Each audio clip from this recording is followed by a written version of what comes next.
and Flixie. So I'm hoping maybe we'll see more of them in game number 3 because we are ready to get things underway.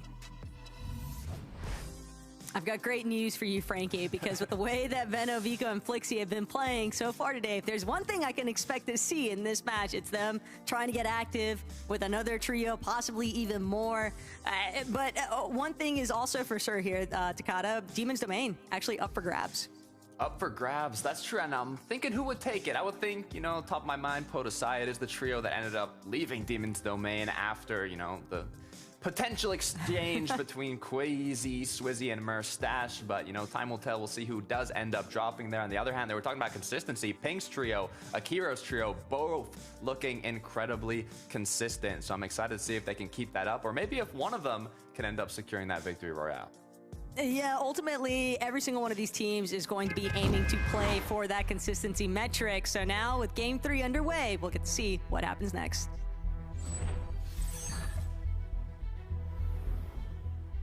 Excited to see as well how the action at Pumped Power continues.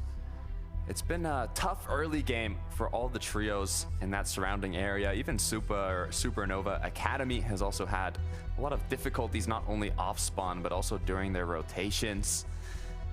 With a bus path coming from the west side, be able to see who's kind of landing at Demons if it is going to be multiple trios. For Pixovsky, Debule, and Vexy, still remaining uncontested at Shogun Solitude, but it's those fringe positions on the map, Takada. You're always going to be a little bit more isolated at the start. It's all about how you rotate through after the fact. And Podosai, Art Skill, X Squeeze, home sweet home at Demon's Domain. And it doesn't look like anybody else is trying to land with them there. They are back in business now. I cancel that. Wait a second. Wait, hold on. There's definitely company. Who am I kidding? No, I think they're flying over, though. I think they're flying over.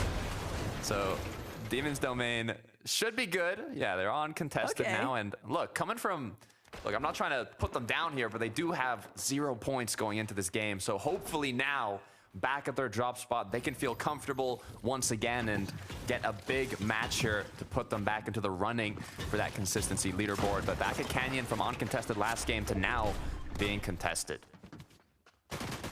Hammy, Kev, Ratty, kind of in a little bit of a chokehold here, and Godoy is actually going to be the one sent running, hiding on the staircase, but cut off, actually going to be able to turn that one around. Turns out Godoy still had a little bit more firepower to work with and Ratty had expected, but the decisiveness of the fight still very heavily in one direction here. Takada, Hammy's team cleaning things up yet again at Canyon Crossing. It's going to leave Godoy's trio now in that position to decide, do we want to stay contesting this like the teams at Outpost Enclave are also continuing to do? There's been a lot of success from Sato and his trio at Outpost, and it looks like, once again, another quick 3 eliminations. We've seen, this drop spot get split sometimes, but not this time around. Karma, Sato, and Splik said, we're gonna keep playing aggressive. And with some of these fights just being ended so quickly, too, that's gonna prevent that opportunity for third-party intervention. Mongrel, Hanja, and Keto have pushed off from Pump Power incredibly early, and it looks like they decided to dabble on into Utopia City, so lots of teams here, Takada, really trying to take chances. It's just Mongrel's team feels like they can actually handle this fight a little bit better up against Stormy Ride and Radeon, but Czar close and personal now with Mongrel, not going to get the tag that he needs to apply further pressure. But Stormy Right still being a nuisance just above. Mongrel, Hydra, Keto, just trying to stay tightly knit. They don't want to leave any one member of their party too exposed. Yeah, and that 5-game format for the group stage, you are going to have to make changes potentially if you're not seeing success. And it looks like Utopia City is the answer that Mongrel and his trio have in mind. Doing a good job, though, even if you're playing defensive. when you're doing it inside of a building, you can use that time to farm up on materials and continue prepping yourself for if that fight comes to play. On the other hand, Stormy Ride and his trio are going to have to keep looking around. You have Vox sneaking up and potentially some other trios wanting to invade. Vox just seemingly scouting for the rest of his team. Good little collection, though, of small shield potions for Kian. This is what Frankie was asking for. And Veno, Vika, Flixie just continue to deliver. Neo, full on, just trying to back it up. See, hope that the rest of his team is going to be able to have enough firepower. Veno's trio, but they are just looking to completely barrel down on this team. Driven them all the way to the corner here underneath Foxy Floodgate. And Dinox, Veno staring him down. It's almost crazy that there haven't been some bigger tags just yet, Takata, but Veno's gonna open things up. Neo, shield's fully cracked.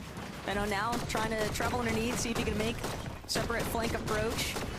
While Vika just continues to apply pressure from the front side.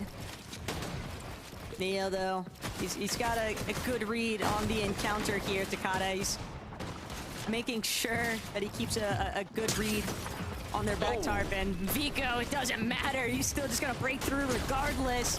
Sai tried to do what he could to fight back, but that's going to be one knock. The numbers now panning out to Veno's favor. You trust that Vico continue to kind of close that gap, but Flixie, he's gonna let Neophany escape. Only one member out of the party that this is a tough spot to be in. It takes a lot of guts to just run through a tunnel that has a lot of builds that can't even be broken. But if any trio is gonna do it, it's gonna be Vico, Veno, Flixie, and it worked out once again. Now starting off with 4 eliminations. It's looking better than the previous matches. Veno did get cracked, as you can see in this replay, but in the end, they came out on top and now fully healed up again. We'll see. I wouldn't be surprised if they continue playing a bit aggressive, but looking back at Utopia, the battle continues, but it looks like Floki, Vox, and Trix have kind of joined the action here. It seems like they got the better end of this exchange, too. 4 eliminations for them.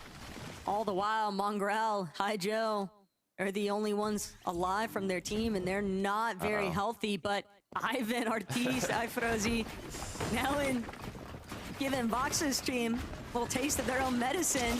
Trix thought he wasn't aware, but from overhead, that position reveal, now Floki, Vox, Trix certainly aware of the fact that there is another team lurking on them.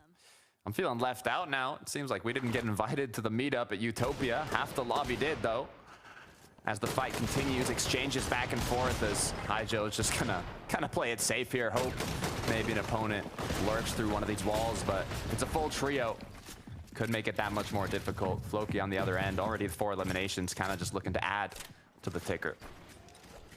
With so many other teams and now jumping into the mix here, Takata at Utopia, Hydro's only option, realistically, is to stay hidden. The moment that he reveals his position, that's a full trio sitting in front of him with Trix, Vox, and Floki. And while he might be able to get the first knock, shouldn't be able to take down a full trio by himself. And Floki, he's gonna cut down that opportunity for Zarb. Just running him down, knows that he's got a steep health advantage too. I do like the fact that once they decided the third party though, they just full commit to the fight. Yeah, I respect that. Hydra also has 1 build, and he can't farm, because then they're going to know where he is. So he's just kind of stuck here. You can, like, take a shot, place a ramp, and that's about it. Mongrel in a similar position. This is, yeah, just not really the ideal position. Zone's coming to a close. On the bright side is, you know, as zone closes, you can kind of bank on these trios to rotate further into the zone. So hopefully they'll get a bit of time to breathe then, but in the meantime, Akira, Morix, and Karama, I believe, leading the pack in terms of consistency on the leaderboard at 141 points. Doing an amazing job to keep it up. Nothing for Kurama and Warwick specifically. A lot of people kind of riding high on some of their past performances inside of like the solo Kashis whenever those are going on. And this season, having only those 2 divisional cups leading as the large bulk of your practice aside from scrims, I think that it makes it so a lot of these players are kind of in a similar position to Kata, where everybody's had relatively the same amount of practice for the most part, and they've gotten a chance to take a peek into what groups 1 and 2 were doing. But there has been a little bit more box fighting, that's for sure, in this group. And I think a huge credit to that is that we are looking at one of the most experienced competitive set lobbies for the group stage. And knowing that so many of these teams are just trying to bank on that victory royale to secure their seat on the battle bus for the Major 3 Grand Finals, it's a risky position to be in. Really is. Levin was talking about pressure. If anyone's able to turn pressure into diamonds, it's Pink and his trio, Kiro and Nebs. Sofer doing a great job against the other most consistent trio in the lobby as the back and forth is going to continue. They do land close to each other, but they aren't taking that engagement, which makes more than enough sense. And it looks like they're pretty set up to continue out in this match, but it looks like I thought Mongrel and Hydro would get a break, but they're not going to let it happen so easily. No more builds left onto Mongrel. The one build that Hydro had still able to be used, but Floki, Vox, and Trix, they want these 2 eliminations. Floki refuses, and Vox is going to be the first one to take down Mongrel. Only Hydro remains, but that is ultimately going to be the departure there for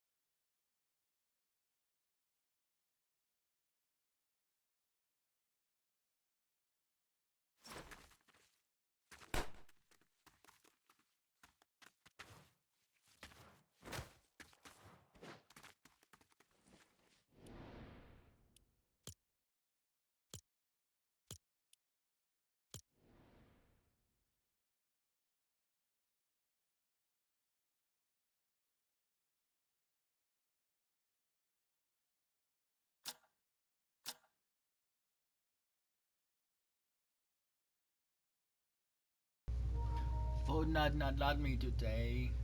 Work, Faku.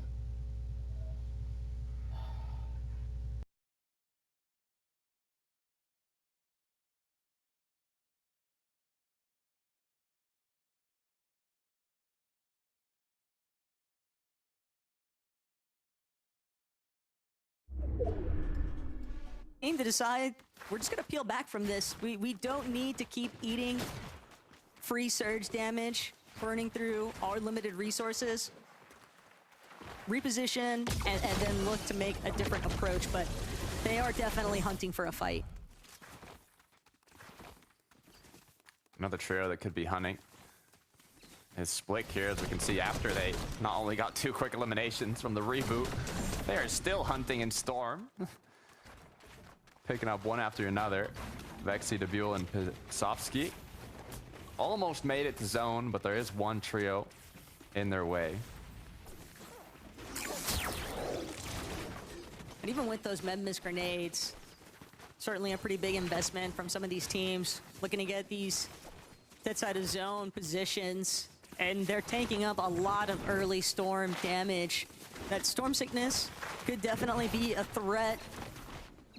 Debule, Vexy, and Pixovsky, though, they're still going to continue to just kind of wrap around the hill faces outside of Shiny Shafts.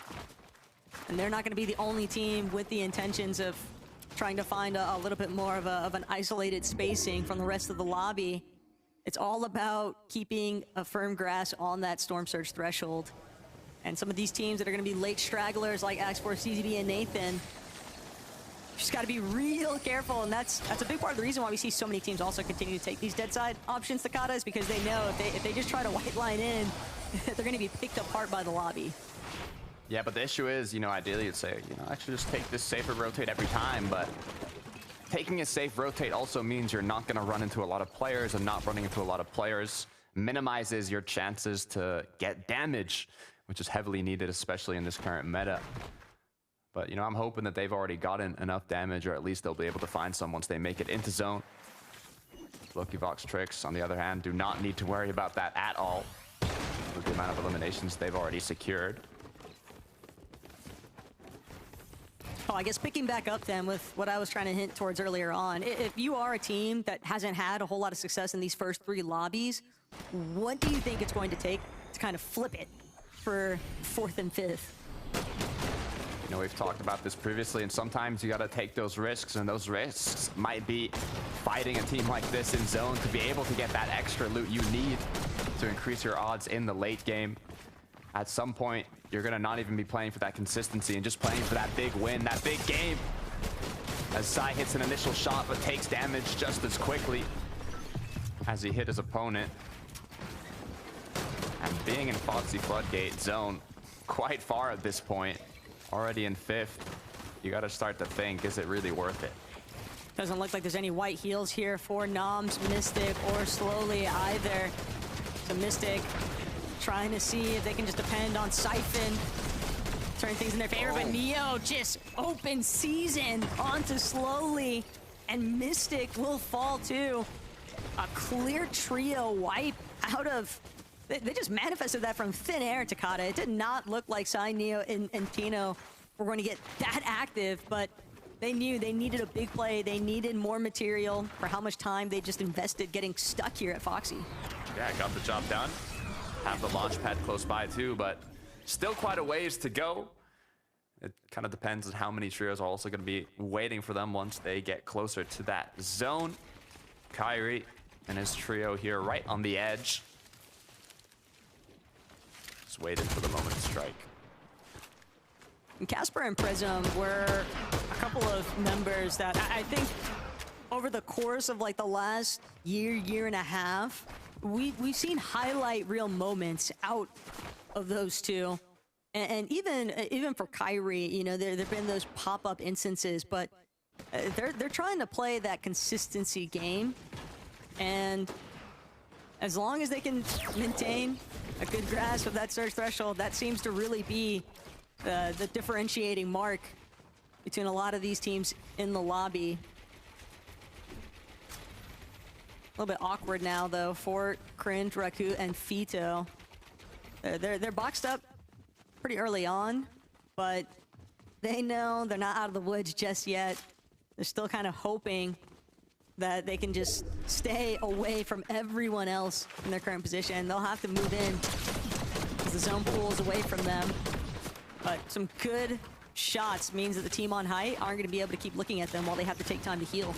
Yeah, it's huge. Now that the team knows that they are behind them, obviously they're not going to trail straight on, so it's a good job to kind of quickly go on that corner, rotate, even potentially run into a lot of other trios you'll see on the minimap. This is a team that just has to play consistent.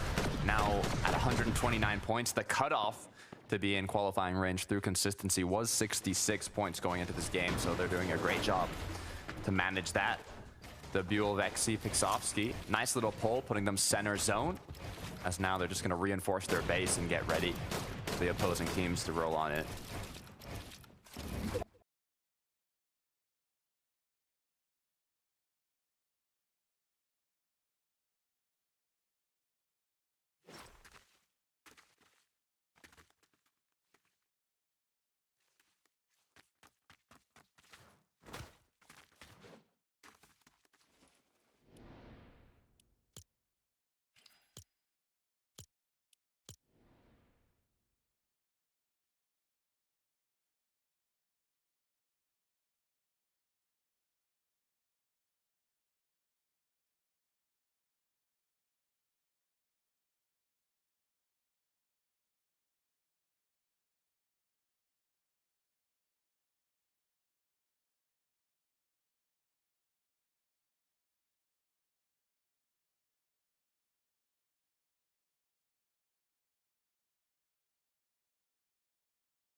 They've made it into zone, but at what cost? Burning through all of their material just to try and claim a little bit of space here, Takata. And what they really need is still a refresh, but underneath them, Floki, Vox, Tricks. We're starting to make things look a little bit more dicey here for Paul trio, and the moment that they try to break through those walls, Paul has to see two of his teammates immediately get pushed back. And he's trying to do what he can to just delay, but with the surge tick slowly chunking away at him, Takata, he can only outlast it for so long, and Vox gonna apply even more pressure. Vox just wants to get credit for this elimination, but that does put Paul Atreides into the above threshold. Very, very short-lived victory, though. For 1 second, and now he's back below. Forced to take a shot once again. He can't afford another trade, though, with just 29 HP, no more heals. He can use the misform to survive just 1 tick longer, as he might have to just go for the 1v3. Hits the shot onto the Buell, can't build now, but focuses on him. Goes down as the rotates are going to come through. Art skill Podesai as well. This could be the match they needed from having 0 points. Now making it to the end game. Reason, Chap, and Mr. Savage made it off of the island, but with 13 below and now basically no heals to work with, was it worth it in the end? I'm thinking to help but notice, Pink Nebs and Kiro, they were ahead of this massive congestion that is the lobby. Reason recognizes so many pre-existing builds here, so many footsteps overhead, but no openings. Pink, Kira, and Nebs just quietly working in the background. They're also elevated up. They're still 84 above the damage threshold. Nebs trying to see if he can secure even more surge damage so they can stay fixated just on their positioning. And Hardy, nearly the end of his run in this lobby. Up along the way. Vano has fallen, though, and Vico and Felixi trying to see if they can secure this double revive. They're going to force Vox to reconsider, just trying to charge through, and they do bring their IGL back up into this one, but they're stuck inside of the low ground. Granted, everybody else might actually be trapped inside with them. Vico and Felixi still looking to play aggressive, despite how low Vano just was, but their Memphis grenades have been burned through. Savage Chap, Reason, frontside low, and it's a catastrophe. Reason's only got 5 HP. Chap, about half health too. Can he bring Savage back? He's not even gonna get the chance to consider it. He's gonna just have to stay moving towards frontside, takes the medallion, but it's already the end. Nobody healthy enough, and the full team just immediately pounced on. Akira, Kurama now trying to do what they can as a duo. All they have to do is secure a little bit of points. They've done more than enough in the first matches in terms of consistency, but now forced into a bit of pressure of being only 10 above. They have to find a bit of damage, but with the amount of heals, the amount of mats they have, they don't want to take a risk just yet. It's a full trio down below alongside Nathan, CZB, and Axe Force controlling height. You can see on the left-hand side, Podesai was making a nice little edge side rotate, elevating themselves a little bit as they know they need a big match here. Cringe on low. And frontside low is starting to get very messy, but Cringe, Raku, Fido, if they can just take down teams as they continue to drop to low, teams that weren't able to actually hold on to those elevated positions, teams that are a little bit more smothered inside of these mid-ground layers, but this is exactly where Nebs, Pink, and Kiro want to be. They're still managing to wrap around, tanking a little bit of the storm even. They've got Memphis grenades, so they know that they can afford to lose just a little bit of HP here. Flixie, Veno, Vico, tagged immediately from overhead. Got to make sure that those floors stay covered. And CZB, Nathan, Axor, this is exactly what they need to be doing, just applying steady pressure, not giving other teams the opportunity to try and challenge for height. So many of these teams need a big match, Vico, Veno, Flixie included. They're setting things up, but the issue is they're running low on mats with the aggression we tend to see from this tree. I wouldn't be surprised if a refresh is going to come through shortly. They're looking above, they're looking around them, they're trying to think, where can we find any possible shot? But when you got the best fraggers on EU on your side, Vico hitting shot after shot is going to pick up. Karma is going to pick up another, and now is it going to give them enough match to play safe once again? That's really all they needed, was just the material refresh over everything, and Vico leading the charge now for his trio. He's just gonna depend that Veno's got things covered for the tarp out, but Kiro, Nebs, Pink, they tanked a lot of storm early on. They played all of their white heals. Flixie can't afford to stay playing towards that backside. All down to Vico and Veno to close this one out. They have 6 eliminations in total, Takata, which is definitely some nice point build-up. But a team that's healthy in the low ground is not going to be Pink Nebs and Kiro. They've lost Nebs. This could not be worse. They invested so much to try and take this frontside low position, and now it's just unfolding right in front of their eyes. But Kiro still trying to get the recovery. If he can find this shot onto Fido, that might open the doorway to bring things back into balance here. But Veno shifting back to overhead, trying to see if he can get these layer swaps. But all he wants to do is play off of Vico. All Kiro has to do is survive. Every single placement counts, but he can't get through the pre-existing build. He's running out of time. He's just gonna go down because of the storm damage itself. Cringe, also a solo, playing from the backside, and he kicks out Peshka, but Takata misform away from the action. CZB, Nathan, and Axe4, surely they've got this. Gonna let the battle continue as Axe4 now is gonna use that misform to get back on low. Sato gets cracked, but it's not enough to knock him down. Nation with the finish alongside CZB. They have not been contested a single time throughout this endgame on height as Nathan is gonna look to group up. Cringe still trying to heal off. It looks like Vico as well playing the heal off. 3 jugs alongside the med mist is what he has in the inventory. Another one on the floor. Isn't gonna be enough. CZB up above 2 med mist, and he goes down. It looks like Storm Sickness might have gotten the best of Vico, but they needed a big match. They got a big match. 2 more to go. The job is not yet finished. Looking at those 2 med mist grenades that were still just waiting to be utilized at the very end here. Takata, Storm Sickness takes out the best of us. A huge congratulations, though, to CZB and Nathan, as well as Axe4. They held on to the high ground. Nobody really had the opportunity to try and actually overtake, but the heal off was definitely a little bit dicey there at the end. Yeah, it looks like CZB might not have been able to actually win the heal off if Storm Sickness didn't come into play, but they played it by the books. They played it safe, maintained height, held height, and ended up securing that victory royale. So we'll see CZB and Nathan Axe4 now in the major finals, but who I want to see is Frankie, Levin, and Minnie. What do you got for us? Thank you very much, guys. Well, I've got a question, which is, why were people not challenging Axe4, Nathan, CZB for height? It just looked really easy for them, Levin. I'm confused. Yeah, no, it really did. Look, I wasn't surprised to see them up on height after how last game went. Last game, we saw them challenging for it. And you know, knowing CZB and Nathan over the years of FNCS, I went, okay, look, these guys want a height watch. Next game, they're going to come through and try to take that. And they did. And it was such a strong height hold. Anyone looking up at it, for starters, in some of the earlier zones would have went, yeah, we can't take that now. Right? They were double layered in metal, you know, really good connection points. It was just always going to be tough. And then the rest of the lobby was just scrapping below them, right? On some of those higher layers where you'd expect teams to be perched up, waiting to try to take height. They just never had a chance to really look up and even try to challenge for it. Nathan, CZB, and Axels did a good job of pressuring Mini. And all in all, a pretty straightforward game from them. Obviously, Vico and them almost made it close with the potential heal off, but Storm Sickness gets them the win.